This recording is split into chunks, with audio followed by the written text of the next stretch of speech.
D2C performance marketers, one of the top D2C performance marketers, in our presence here with Troy, and yeah, it's going to be awesome to pick his brain and get a lot of questions answered. So typical form for us, I solicited a bunch of questions from the audience in advance, which I'll get started on. But if you have a question, just drop it in the chat. I'll be monitoring the chat, and we will make sure your question gets answered. So Troy, do you want to just sort of kick us off with a lightning intro on yourself and what keeps you busy in the D2C world these days? Yeah, I'll just give a high level of my background. Very random all over the place, but I started building websites when I was 9 years old. Had a few different sites I built when I was in high school. And then when I got to college, I made a site called makeagift.com, which is one of the first sites to combine multiple images into GIFs. So if you use like Twitter or Reddit, you might notice the little watermark.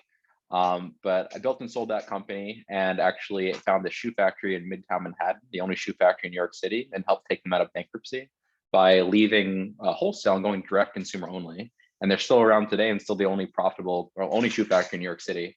From there, oversaw digital marketing for the world's largest HVAC distributor, doing 5 billion a year in sales. Had a Tumblr went viral that I published a book with Penguin about and sold the rights to John Krasinski. Launched a ton of different e-commerce properties, made a viral Pokemon Go dating app with 300,000 active users called Pokematch. And then after doing all this crazy stuff, I was asked to be head of customer acquisition for BuzzFeed. So I went over to BuzzFeed, helped them turn their brands like Tasty into the #1 cookbook in the world in 2017, and launched a ton of different e-commerce properties, like Homesick Candles, for example. We launched out of there.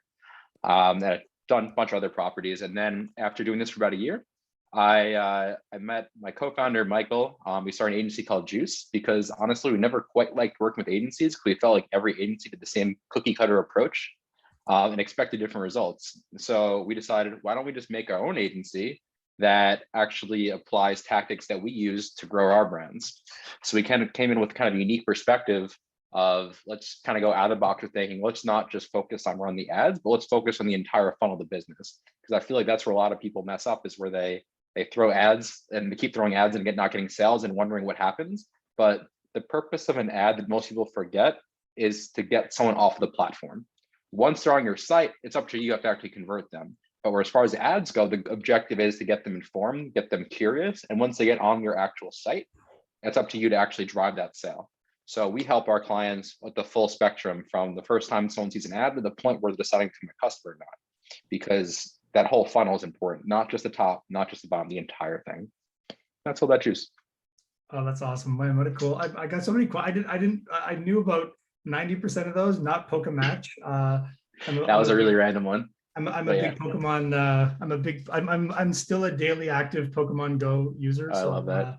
Yeah, I feel the love for that one. But I guess, like, let's just sort of start off with I think that, when you think about one of the most common questions we get when we're coaching our ClearAngel portfolio is, oh, I got to do paid. Like, I just got to do paid.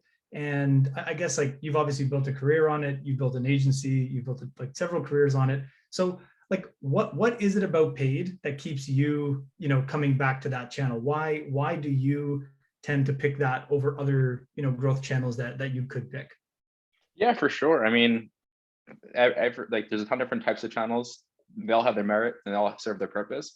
The reason I personally like paid, like most others, is that, well, a few things. One, the ability to specifically target customer personas you're going after, testing whether it's demographic data, location data, interest information based off previous customers. So the targeting is just, you can target exactly who you want to get your message in front of. But also, what I think is not thought about, not considered enough at the paid side, is the quick ability to message test and creative test, and to prove, like, if you have a concept that you think of why it would drive sales, that you can test that in messaging and get real-time quick feedback on if that works or not. If it doesn't, kill it, do something else. Whereas traditionally, like, you can, like, think about it, like, years ago, where you can just, like, run a commercial and see if it has an effect, or you can put something in your store and see if it has an effect. But that takes time to actually hit statistical significance. Whereas on the paid side, you can ramp it up as quick as you want, where you can get quick statistical significance and really see if that message is resonating, what that creative is. And if it is, amplify it. If it's not, kill it. but that real-time feedback loop that you can get, that paid offers, is unparalleled like any other means of driving traffic. So, okay, let's dig into that, because I think, so, I'm a paid marketer in my background as well. And I think that was something that I always saw as a, as a superpower, where you could literally, I used to joke, like the best performing ad that we had at Clearco when I started as our first marketing hire like 3 years ago, I literally thought of on the train.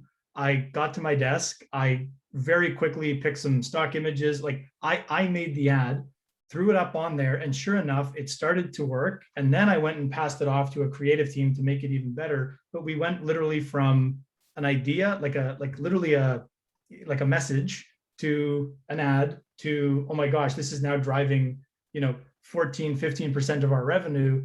And when I tell people that story, I think people, it's almost like they take paid too seriously, because there's money involved. They feel like they have to measure 10 times before they cut. So for someone like you, who has, like, you clearly have all this experience, like, can you just walk through, like, do you abide by that principle as well, where will you just have an idea, and just like, how do you quickly go from, I've got this new idea for a message, to let's get this out, like be as specific as possible. How are you taking that? How are you getting out there? And then what are you looking for from an early signal of this is working? Because, like, obviously you can look at sales, but like, what are those even earlier things in the funnel where you're like, yep, this is going to work, let's keep running this, or okay, that was a dud, let's kill it and move on? Yeah, I mean, I all the time, like for a client, like for myself, I used to do this, but now I do it for clients, where like I'm literally just on my phone on Slack, like to your point, like I'm at the dog park or something like that, and I have a great idea for a client, and we just throw it up to see what works with the text, with existing imagery, stock photography that we edit a little bit, and just really test to see the messaging, how it resonates. But constantly testing new creative, obviously, like nothing like is evergreen, lasts forever, usually on ads, like you constantly updating and iterating on your ad concepts. But those initial foundational like ideas of copy and stuff, like I try to turn out like real quickly just to see what works. And then of course, to see the early inklings of success or failure on that. And for me, there's a few different factors I look at. Like obviously the best thing is the sales come in, of course, but sales don't always have to come in, especially when you're doing that early stage testing, when you're testing like a thesis that you have on like around copy.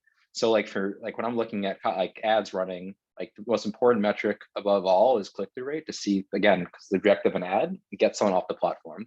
So click-through rate is one of the most important objectives to me, but also looking at some other things, like there's the feedback on Facebook, but I think even more important than that is actually the comments that people leave or don't leave. There's certain types of comments that I really look for, and they signal to me that this is the right targeting for, and the product is onto something, is when I see someone actually comment and tag a friend. Because that means that not only that they're interested, they're saying, hey, you should check this out. And that's a really good initial inkling sign. But also there's a lot of interesting feedback you get in general through comments that I feel like most marketers tend to ignore, especially when you start getting a ton of comments. But on the flip side, like you should be looking at it and saying, this is my first line of feedback. I'm going to see what people's either concerns or compliments are and address them. So a lot of time, obviously, it's people just on the internet just like talking crap for no reason, but that's just the internet. But sometimes there's just be interesting, like they ask certain questions in that, that of course is a first great opportunity to reply to them, but it also may be signaling to you that you're not being specific enough in your copy or in your creative. So if you can answer these questions, chances are they're not the only people that thought this, and someone else has thought too, but most people didn't take the time to actually leave that comment. They probably just scrolled right past. So your next iteration, take in mind, like keep into account the comments you're actually getting to see if there's any productive feedback on that. So, and talk about like I want to give our founders a sense for how, like, when you say, I like to experiment a lot and I like to experiment fast, like let's put some numbers to this, because I think, again, some people might be like, oh yeah, I put 2 ads up in a month. Like, man, that's so much faster than if I had have done like a direct mail piece, or if I had done a TV. So give us a sense of like, and I know you have a team behind you, but pretend like, this is you're starting a brand new e-commerce company. You have no help. This is the thought experiment we're putting in. Like, how many ads are you testing, and how fast are you letting them run, letting them breathe before you are making these decisions? I want to give people a sense of the pace and scale that you operate at. For sure. Yeah. I mean, it really depends on the budget being applied here. because you want to make sure that you have enough ads running, but not diluting your budget across too many creatives and achieving effectively nothing, which is a far too common issue that I see. So, I mean, I'm making sure that I have enough budget running in each campaign where I can get a few thousand impressions before I make kind of any decision. It takes time, obviously, for Facebook to get be past the learning phase, which Facebook is still learning and evolving on the targeting that they're going after for your ad. But you also need to make sure that this impressions are high enough, like they're spreading across your ads, but the impressions are also high enough where you're making the most informed decisions and not being too reactionary, because there's a lot of times where people start launching ads and they see oh, I'm getting no results, or this is not working, click through rate's too low, but it only had like 50 impressions or 100 impressions or whatever on it. So it's not actually statistical significance, it's still warming up and it's still ramping up. But it's really hard to prescribe like an exact number. But well, I guess are you you know, have you ever launched 2 ads in a day? Have you ever are you measuring this on a daily basis or on a weekly basis? Like how are you measuring I try to do same day. Yeah. I try to do same day just because it takes time, and Facebook data is as real time as it is. It's not always truly real time. Sometimes you see stats pop in later on, which as a marketer, I'm sure you've seen plenty of times. So there's nothing wrong with launching multiple ads per day, as long as you're cognizant of not splitting up your budget too much. You can have a few ads, that's fine. I mean, you can have 100 ads, but if you have 100 ads running, make sure you have hundreds of dollars behind it. So you're getting enough more than because keep in mind, you have 100 ads running at $100 budget. That's $1 per day per ad. That's very little. You're not going to get a lot of impressions out of that. So you want to make sure you have, depending on obviously, of course, if prospection versus retargeting, but prospection side, you want to make sure you have multiple dollars behind each ad that you're running. Right. No, that makes sense. So I guess thinking back to all your own career, all the people you've advised, all the clients you have abused, what's the one biggest mistake you see founders walk into especially on the e-commerce side? And it could be a mistake of a mental model. It could be a mistake of, like you say, putting too much wood behind, having too many arrows out there instead of putting more wood behind a fewer arrows. What are sort of those common anti-patterns you see over and over again with early stage founders on paid? Yeah, I mean, there's a few, the one we kind of touched on was not giving enough time to see results. A lot of clients they say it says Facebook's real time, so that means that I should get my results in real time. And if this is not working, kill it. But no, if things aren't working, give it a little more time. It might be that you're on to it might be that it won't work, but at the same time, if you don't give Facebook enough time to actually optimize and pass that learning phase, you never really will know if it worked. So you're just kind of shooting yourself in the foot when you're going too quickly with different iterations. It's important, it's great to be ambitious, want to try a bunch of different things, but at the same time, also be reasonable with it, where you're actually, giving Facebook enough time to do its thing. That goes with all platforms, not just Facebook. Outside of that, we mentioned testing and diluting your budget too much across different ad creatives, doing too much at once. Another thing, I mean, founders don't really consider a full funnel, which we're talking about a little earlier. So if I'm saying full funnel, I mean, what page are you sending people to? Are you sending them to the appropriate page? Are you at a point where is it very specific offering or a high price point? Maybe you should send to a specific landing page that highlights all the offerings that you have and why your product is better than someone else. Is it are you actually doing conversion optimization and looking at the full funnel and seeing what the drop off points are? Maybe the ads are doing great and you have a 6% click-through rate, which is pretty good. But all of a sudden you notice when people get to the product page, they drop off. Maybe there's not enough information there. So not looking at the full funnel is also hurting a lot of founders, because Facebook can only do so much. You can get people interested and get the people in the door, but it can't close them. I love what you said about it's such a simple thing, but it's easy to forget. Even when I heard you say it, I was I know that, but hearing you say it so matter of factly of all you're trying to do is just get out. You're just trying to get people out. And then you're right. I think that Facebook sort of tries to make you think that you just have to put these money up behind some budget and you're just going to make a bunch of money. And obviously it's way more complicated than that, or else everybody would be doing it and they wouldn't need they wouldn't need Juice or ClearAngel. But so Danielle asked the question here about what success have you seen combining ad sets and combining interest-based targeting with lookalike audiences versus keeping your audiences separate. So I think it's actually a good meta question around when you're building audiences in your ad groups, are you going hyper niche? Are you mix and matching lookalikes with interest? Do you try to keep them separate so that you can get learnings? How do you sort of structure your audiences when it comes to targeting? I know it'll depend, but like just some general principles. So I used to do kind of the inverse of that, where when I have my lookalikes, I kind of use those interests and stuff like that to actually negate out, to minimize the audience size and try to figure out more specific, because the more you're adding to an audience, the more broad it gets and the less kind of learnings you could have from it, in my opinion. I think both strategies do work, but for myself, I like to go more granular and really understand who I'm targeting, who's seeing my ad, and what adjustments I can make from there. Because like the more you expand, the more broad you get, the less data you can really pull from that.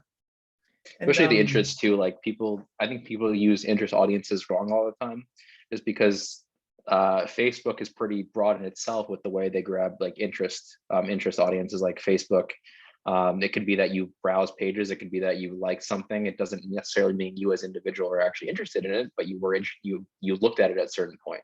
So interest audiences, I'm not the biggest fan of, just in that regard, just because they're not specific enough. That's why I like, if I'm using Facebook built-in audiences, I like the demographic data, geo data, like hard data that like I know Facebook has evidence that this is exactly who I'm talking to. Yeah, I find that that's often like, I think they almost pull you in with the interest data, but then when you actually start exploring, you're like, wait, so does that mean somebody like 10 years ago, one time in their profile wrote that they liked Lululemon? Like, how do I really know I'm targeting people who like Lululemon versus like who just one time mentioned like, and yeah, I think you can kind of go down a, yeah. I mean, that's my biggest issue with it, is just that it's just so broad. Like, I think it's great, like if you want to like, if you're scaling up and you want to have broad audiences and like you want to keep expanding your audiences, it could be potentially interesting to test.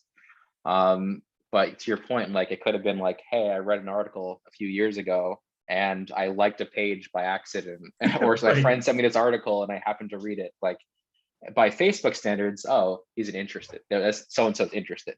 Right? Are you?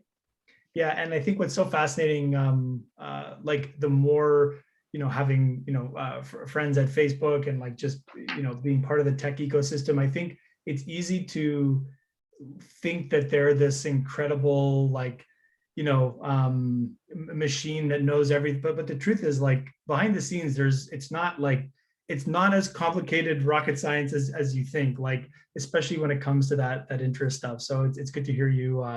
It's good to hear you say that as well. I totally agree.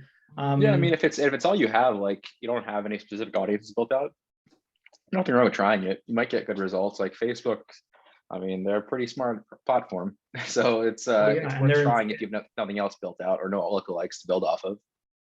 And when you're I think we all sort of everyone who's used the interface, we sort of know the meter for your audience meter, right? So like I have like a strike zone that I like to hit. What's your, like, when, as you're building an audience, are you saying like, ooh, I'm too broad or I'm too specific? Like, what does your kind of just right audience size look like? Like assuming a modest budget, let's say, I don't know, call it $5,000 to $6,000 a month, like nothing in the hundreds of thousands. Like what's sort of like a good strike zone you like to look for when you're building audiences? Yeah, I mean, you obviously want to, like, at that price, like at that budget, you don't want to be too broad because every dollar counts that budget.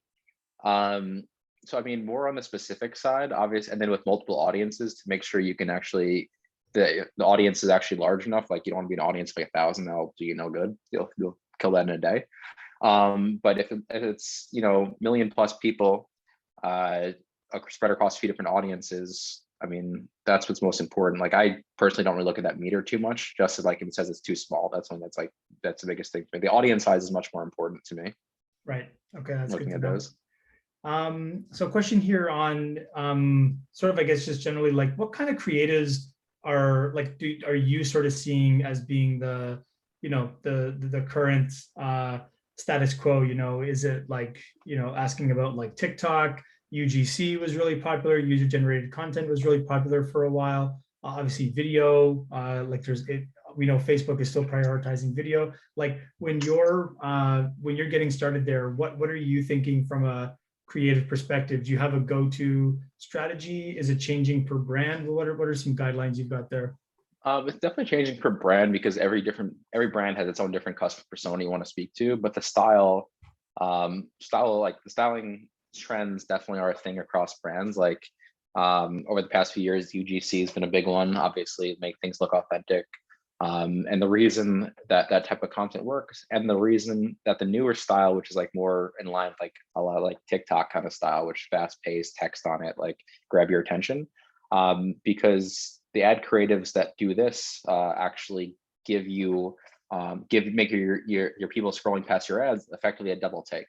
Especially that's where the UGC side took on so well, is because you think it's your friend organically posting, so you stop in your feed. So effectively you get 2 impressions for 1, because people keep scrolling, they stop, they look again because they thought their friend just posted something, but no, it was an ad. The TikTok style has a similar effect, where it's like fast paced, is interesting, it grabs your attention. So that's why they call it like quote unquote like thumb stopping creative, is like what you try to aim for, is because you want people to stop in their tracks, whether it's something so crazy that like for the TikTok video, they just stop to have to see it, or a UGC where it's like, hey, is that my friend? Let me check real quick to make sure it wasn't. So that those creatives work super well. Like social proof is timeless as far as creative goes, whether it's reviews, testimonials, or press, like that will always work in ads. That is evergreen. So it really like, I think the newest trend is just more so the fast paced Snapchat / TikTok style ads, because they're starting to infiltrate the Facebook platform. You start seeing it more and more. Yeah. No, it's interesting. And what do you what place do like single images have in your toolbox? Like I still occasionally, when I have, like, especially if it's like a messaging or something like that, I'll still try and get something out really fast. I've seen that really is, you're definitely not getting the same reach as you would on something multimedia. So do you even waste your time anymore with image? Are you going straight to, like, even if you're buying stock video now, instead of like using promo or something like that, like what kind of do you do any image anymore? We test it. I mean, generally doesn't do as well. Like a GIF usually has a better alternative, like a static image with like a little something on it that actually like draws your eye in. It's like, again, that like thumb stopping creative, like doesn't have to be UGC, but like use something that like, what's a little glimmering here? What's that little effect? Just to double to the like look one more time. But usually we see like carousel do much better applied. But of course, carousel, like when applied to like Instagram, effectively becomes almost like a single image, and Right. because you don't see the slide like you do on a Facebook. So I think we don't like really use them as much. But every now and again, for like promotional retargeting, like that never hurts, because you have your audience locked in already, exactly who you're advertising to, and if it's a quick offer and you know exactly how to speak to them, why not? So another question here: when you've got kind of a lot of different, you have a large product mix. So here, a question from like a retailer where you've got different categories, different verticals. You've got a lot of different products. Are you focusing on specific products? Are you going to create different ad groups for all of your products? Are you going to kind of go broad, or are you going to focus in and go deep when you have a big catalog? I mean, depends how big the catalog is. Like I work with a company with like over 1 million SKUs. So like definitely it's like you can go for, like, it's hard. You obviously can't do a product for every single an ad for every single product out there. Going by category for those kind of situations is usually the best route, because it shows a variety. So it piques interest enough to actually click through the ad to actually see the site to learn more from there. Because when you try to go, I mean, unless you have like the alternative actually would be like if you have a bestseller that could be shown by itself, but otherwise the groupings make it much easier to display your entire offer and get people interested. But of course, the bestseller option is always there too, which you should be testing both, because they both have their merits. But it's a bestseller for a reason. You should put it in front of people and see how it goes. So Troy, when you're advising kind of small, or again, this is you, you're starting your own, you have a new D2C brand. What's your split for prospecting versus retargeting, just from a percentage standpoint? Like when you're deciding how much money you're going to spend where, what does that look like? And then what do you let's start with that. Like how are you breaking out your prospecting versus retargeting just from a budget percentage? So the rule of thumb is generally like 80-20 or 90-10, depends. Of course, it just very heavy on the prospection side, just because especially if it's a new brand, who are you going to retarget to? And keep in mind, retargeting is already defined those audiences. It's not trying to find new people. So at that point, the pool is pretty small, and you want to be cognizant of frequencies. So the budget doesn't have to be big there at all. And just I would like the rule of thumb 80-90 on prospection, the rest on the retargeting side, and then adjust accordingly. Because if you see the retarget, like the frequencies creep up very high, obviously if you can scale that back a bit. But you don't need a ton on the retargeting side to start. But as long as just always make sure you're running it, of course, because it's a very valuable part of your marketing campaign. Well, and I feel like you dropped in a really magical word there that a lot of people don't think about when you said frequency. So you got to mind your frequency. Can you just double tap on that and explain what you meant by you gotta watch your frequency? Yeah, I mean, so frequencies, of course, is every time someone sees your ad. If someone's seeing if your frequencies are like 20, if someone sees like they within your ad for targeting pool seeing your ad 20 times, probably not going to buy at that point. Obviously, like the nuance here is price point. If you have a product that is $5,000 or something, that's a more informed decision. That's not someone that's going to buy impulsively. So maybe they do need to see that many times before they actually make that purchase, because they stay top of mind. They weren't in the right time to buy it. They need to do their research, whatever the reason may be. But at a lower price point where it's like sub $100 or call it quote unquote like impulse territory, at that much frequency, they're probably just getting to know with you and like, why is this brand following me everywhere? And just you don't want to be associated with the annoying brand either. But you're just effectively wasting ad dollars and not making the best impression. And when it comes to when you're like we used to use rules and things like that to turn on and off ads for when we thought they'd become saturated. Like, are you constantly just flooding your retargeting campaigns with new creative, or are you doing more automation to make sure that ads aren't being seen too many times, that they're being kind of automatically decommissioned to make sure you don't forget you've got this one ad that's been seen, like that's been super saturating? Do you have a process where you're just going in and refreshing and updating that creative? And if so, like what's the cadence look like for how you're updating and refreshing that creative? Yeah, I mean, updating the creative, again, it's because of the price point, but like when frequencies get above like a 6, 7, like it's a good time to start considering that. The other part people don't really consider with the retargeting side, which will which will effectively bring your frequencies down and make your retargeting more effective, is retargeting based on part of the funnel they're in. So you should be retarget we can go back to the earlier question of problems, like things founders do that they shouldn't do, is they do like a one size fits all retargeting, and it's always here's 20% off or whatever.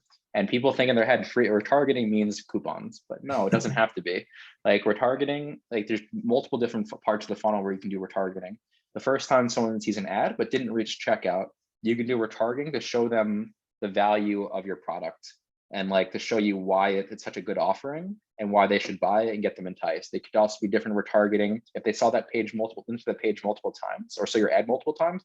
Go a little further, deeper down the rabbit hole, and show like the press you have to give like more validity to it. And then if they still don't buy it, then you can throw that coupon at them. And the same thing goes for if they reach checkout but they didn't leave.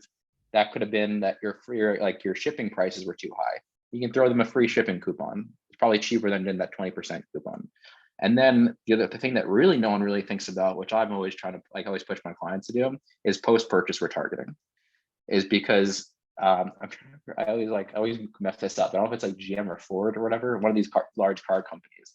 I was very intrigued by them that they actually do more post-purchase advertising than they do before you buy the car. And the reason for that is to remove buyer's remorse. Because if you're targeting someone after they make a purchase with an expensive item, and you show them other people enjoying the product, give them someone to look forward to, they're going to be excited about it. They're going to tell their friends. They're not going to think about canceling that order. They're just going to be excited for it to come in. And it also helps you stay top of mind for them. That's a really interesting idea, especially because you mentioned the car. Like now there's all these cars where you have to wait so long to get them. It's like, you're right. They should be marketing to you while you're waiting, because every day you got that buyer's remorse of like, man, like, should I really put this deposit down, or can I get this deposit back? Or yeah, no, Well, that's it's like, really, if yeah. people, like, the other side of this is not only retargeting side, but also, like, I know we're not talking about Facebook, but like the email side. I think I always tell brands to do is a what to expect email. Just so they know what's coming in the mail, so get them excited, get them prepped for it. And then of course another follow-up email saying like, hey, it's arriving tomorrow. And then after it's arrived or whatever, just another email saying, is everything okay? Here's your VIP customer support. How can we answer any questions or concerns you have? Make them feel loved.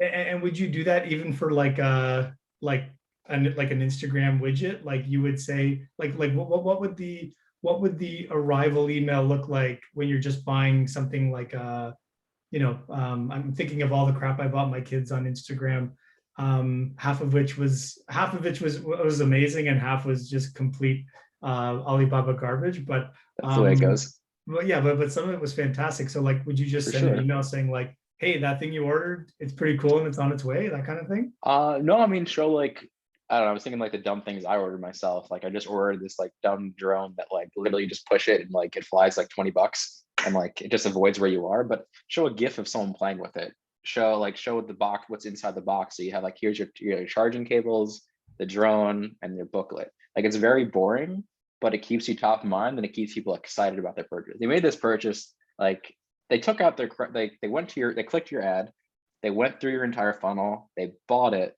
and they took out their credit and they bought it. They put a lot of, like, that's not a lot of effort, they put effort into this, keep them excited, keep that momentum going. And that's the part of that, like, purpose of the email is keep the momentum going, the excitement there, to see like that thing you just were excited about buying, here's what you're going to get, here it's coming, here's when it's coming. And it's really not only about just showing what's in the box, it's really just, again, staying top of mind and showing that you care and then you're available for them. That's really cool. Yeah, I've never thought about, and it's such a simple, like it's an easy thing to add into your post sale flow. Yeah, that's a really good. It's really like, okay, give me another one of those. I've got a few more questions, but we're almost like what. So if you're starting a brand again, I'm curious. Like what actually would you what would you start? Like what industry right now would you go launch a product in? And what are how are you going to get your first 100 sales? And you can't use any of your celebrity superpowers. You have to throw all that away. And like, if you were right now trying to get your first 100 sales for a new product, like what would you kind of be selling, and how would you get those first 100 sales? Yeah, for what I'd be selling, that's a good question. Sorry, and assume that we've inducted you into ClearAngel, and you get like you get your $10,000 grant, so you have a little bit of spending money to play with. Yeah, so it like the product that I'd be selling, interesting. I'm not 100% sure. I know like what's been doing well over the past year, like anything at home. Like I was looking into, like last year, I was looking to set up like a quick store to sell like stuff to work from home with, or I was looking at like board games, like anything that was like at home, like obviously was a theme of last year for everyone. Right. But yeah, like anything in product in that space, we'll pretend that's still relevant, as relevant as it was. I'm getting my first 100 customers. The first thing I would do is definitely set up a social presence to get to have so I see an Instagram and a social media presence as effectively like a landing page for your brand. So it doesn't matter that if you don't have a ton of followers, but it matters that you just have content there. So people, when they click on it, they can see it as a secondary landing page to confirm this is a legitimate brand and they have actually products that are going to ship. So I'd set up a social media presence. I'd bug a lot of my friends and family to like the page, follow it, share it to get some more engagement going and make it look a little more quote unquote legitimate. I'd seek out probably like 5 to 10 influencers that have very low followings, that like probably like sub 10,000 followers, like nano influencers, quote unquote. And the reason that I want to go for nano is because these are people that are just getting started in their career and they're looking to build their portfolio. Just like you're looking to build your sales up, they're looking to build their portfolio to show prospective brands to work with. So when you find these people, you can generally like either for $50 or free product in exchange for a post. And I'm not actually interested in the post as much as interested in the content they're making. That's your first ad creative for your campaigns. Like you have real people using your product, opening it, whatever you ask them to do, like unboxing videos do great. Different, like you give a bunch of different formats of how to do their video content, but get 5 to 10 of those people to do it. And you can splice those videos up yourself to save budget, but turn them into ad creative. That's your first ad creative that you're going to be launching with. And then I'd launch on Facebook and depending on the product, potentially Google. Not that I don't use Google myself ads, but we'll pretend here. So sorry, you don't use any Google ads? Not myself, no. Never. Well, the team does, they're great at it. I love Google ads. I'm just not a pro on it myself. Gotcha. But that's super interesting. So like, you've just totally, like, you would much rather, like, you're leaving some sales on the floor by not using Google, but you would rather just be super laser focused on Facebook. Yeah, because especially for the initial go ahead, just because the thing I like a lot about Facebook versus Google is I see Facebook as a level playing field. Like Google, you're bidding for specific keywords. Let's say like standing desk or something like that. You're bidding against people that have millions of dollars spending to boost those cost per clicks up. Whereas Facebook, it's more a level playing field where it's the audience isn't as targeted as an intentional like a Google would be, right. But you're also more level playing field where like, yes, I could have $1 million, but we're still in the same realm of like right. bidding for these impressions. But I think Google's a great platform. Just something I never personally focused on. Like I run TikTok ads, I run Snapchat ads, I've run Google ads. I just wouldn't call myself like a pro at it.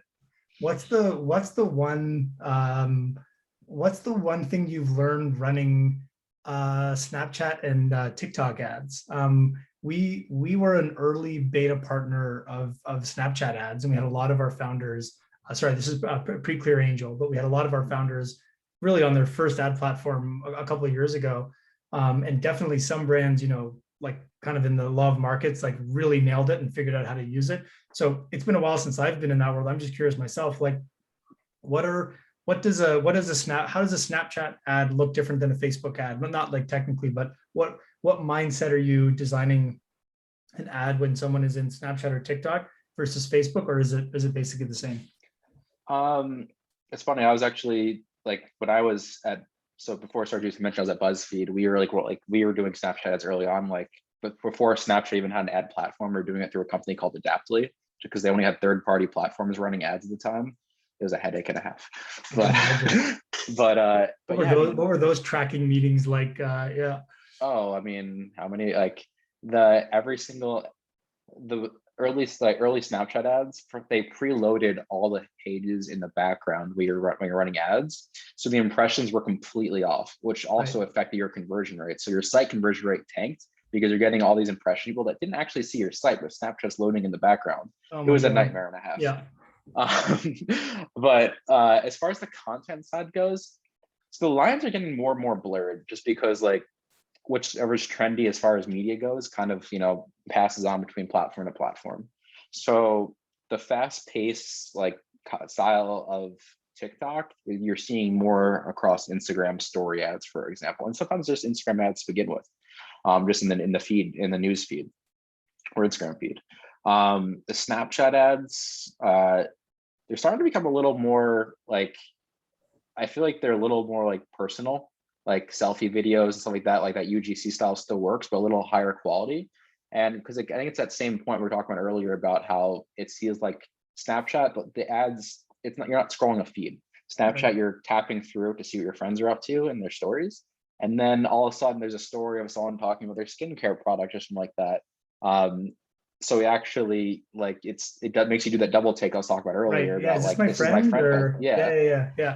So it's interesting that side. And also the other thing that's also really interesting about that is thing I noticed like anecdotally for the content, when you're browsing through like Facebook or Instagram, chances are your sound's not on. So you're actually, it's all visual. But with the Snapchat and the TikTok, you're viewing these stories or these TikToks with sound on. So you actually have a different, one layer of a different sensor, just because like you have the sound, because you don't really have that generally on the Facebook platform. So that's like a Interesting. nuance between the two that I've noticed. So it's becoming like a bit of a differentiator where if you're experimenting with like sound, that could be the double take. You're like, huh, I haven't heard that before. And then that might Or get you to, like TikTok could be a great song. Snapchat, it could be an interesting, who knows. But right. it just an important distinguishation between the different platforms, because something that I just accidentally noticed. And like when I make work with the creative team to make different creatives, like we always kind of think of almost audio as an afterthought within Instagram sometimes, or Facebook, just because no one really browses with those on. Yeah, it's so true. So I guess last question. I just realized we got a ton of and you've probably been asked so many times in the past month. So this whole the whole Facebook apocalypse of track, do not track. Now we're 5 weeks in, I guess 6 weeks in. Has your business fallen apart? Are people still using Facebook? And was this as big of as an existential threat as everybody said it was going to be? Yeah, I mean, it's definitely a thing. Like it's definitely affecting attribution and tracking, which is super annoying, but it's something that everyone's going through. Our business is still going great. Thankfully, our clients are still growing. The thing that I like is important to remember is people aren't going to stop advertising. Like you will still need to get people to see their site. It just gets, we've been blessed for so long with such great attribution and tracking. Now it just gets a little harder. But I mean, the rest of like the business side, like running ads doesn't change. Like you're still you still can have all your on-site data is still there, your sales tracking is still there, your UTM application is still around. But I think it makes it really a lot more important for people to start paying attention. Like people relied super heavily on metrics they see within the Facebook ad platform, whether it was like sales, conversion, whatever it may be. And they completely forgot about Google Analytics, everything that lives site side. So you can still track the uplift. You can still track, see the number of sales on your site. And I think it really makes it to the important point of just making like really good ad copy and make a really good ad creative to drive those people from the platform to your site. And when they're on your site, you can get their information to hit them with an email later, or do a manual, again, hit their email to a manual, upload them to Facebook, and you can retarget them. Like there's different ways you can still retarget people or get people into your ecosystem.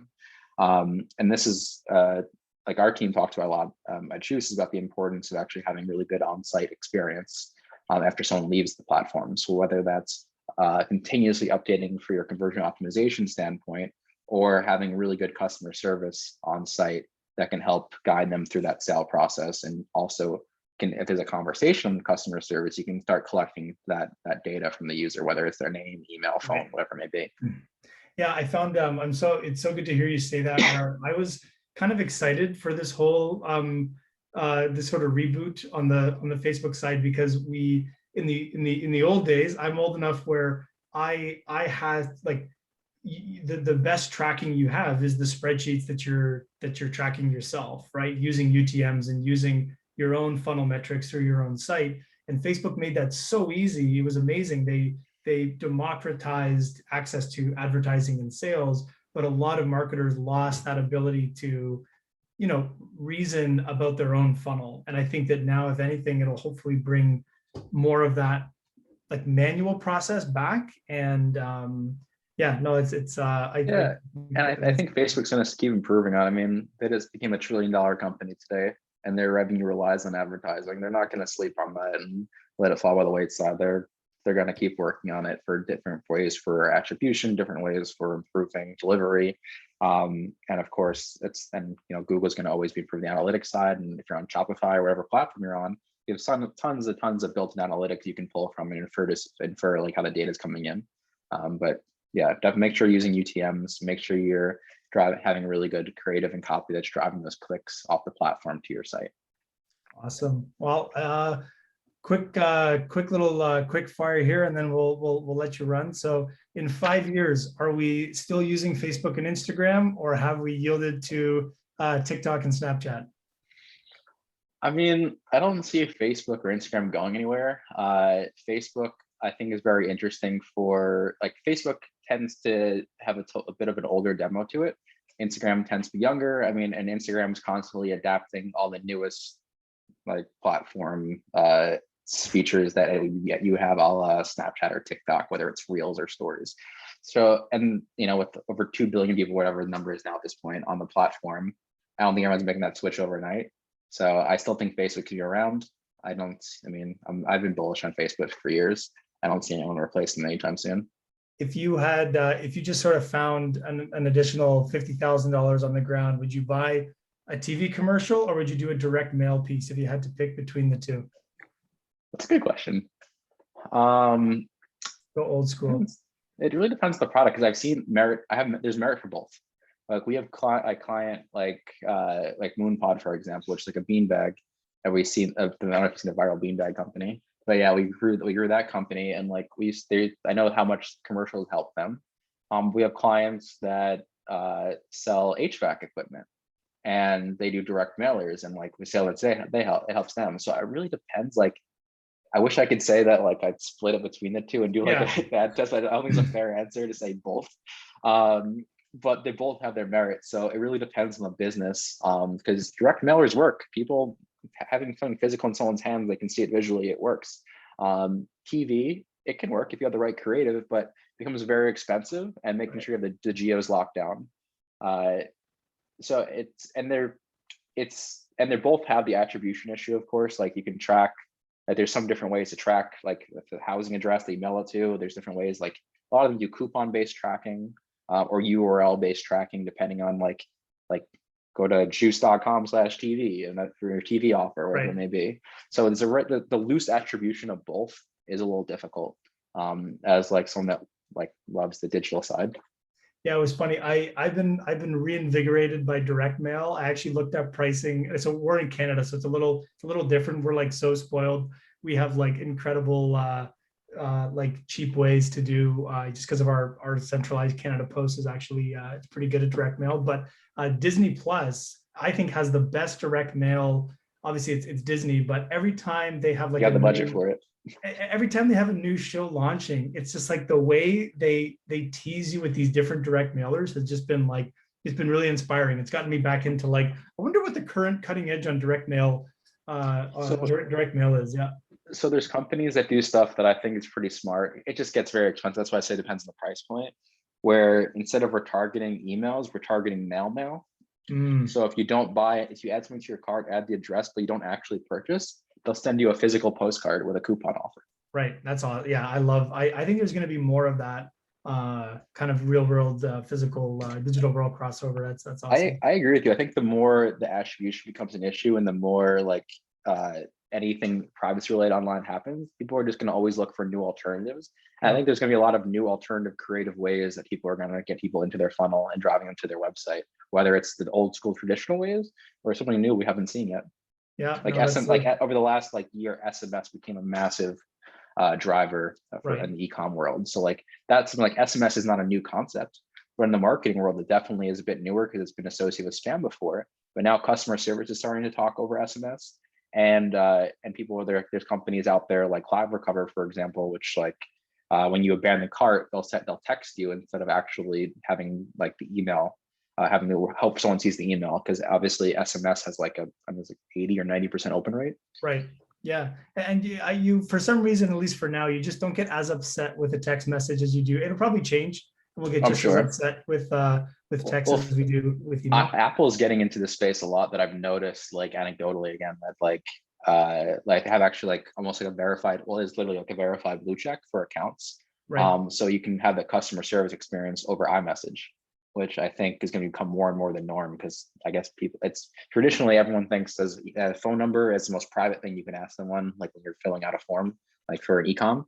But I think people are more willing lately to give their number and just accepting of the fact that email SMS marketing is just a thing. Yeah, no, you're absolutely right.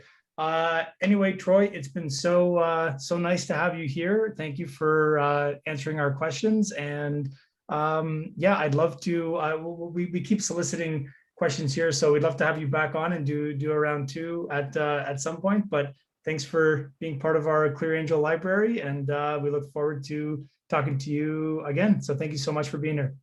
Thanks for having me. I'm looking forward to the next time. Awesome. Take care. Thank you. Bye-bye. Bye, everyone.